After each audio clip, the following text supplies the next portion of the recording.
رسول اللہ صلی اللہ علیہ وآلہ وسلم نے ایسی 3 دعائیں فرمائی جن میں سے اللہ نے 2 کو قبول کر لیا اور 1 کو قبول نہیں کیا۔ وہ 3 دعائیں کون سی ہیں جانتے ہیں۔ چینل کو سبسکرائب کر لیں تاکہ آپ دعا سیریز میں میرے ساتھ جڑے رہیں۔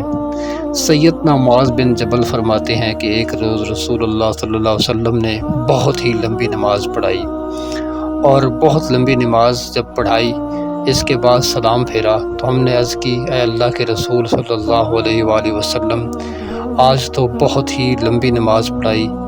آپ صلی اللہ علیہ وآلہ وسلم نے فرمایا، آج میں نے امید کی نماز پڑھی ہے جس میں مجھے اللہ سے امیدیں ہیں، اور اس پہ میں نے 3 دعائیں اللہ تعالیٰ سے فرمائی ہیں۔ 2 اللہ تعالیٰ نے قبول کر لی ہیں اور 1 قبول نہیں فرمائی۔ اور ایک دعا میں نے یہ کی تھی کہ اے میرے رب، میری امت پر ان کے سوا دوسرے کسی غیر مسلم دشمن کو مسلط نہ کرنا۔ اللہ تعالیٰ نے میری یہ دعا قبول فرما لی۔ اور جو دوسری دعا تھی وہ یہ تھی کہ میری امت کو یک بارگی پانی میں غرق نہ کرنا۔ اللہ نے یہ دعا بھی قبول فرما لی۔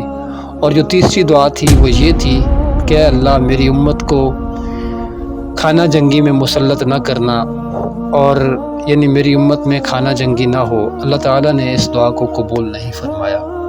تو یہ 3 دعائیں تھیں جو رسول اللہ صلی اللہ علیہ وسلم نے کیں۔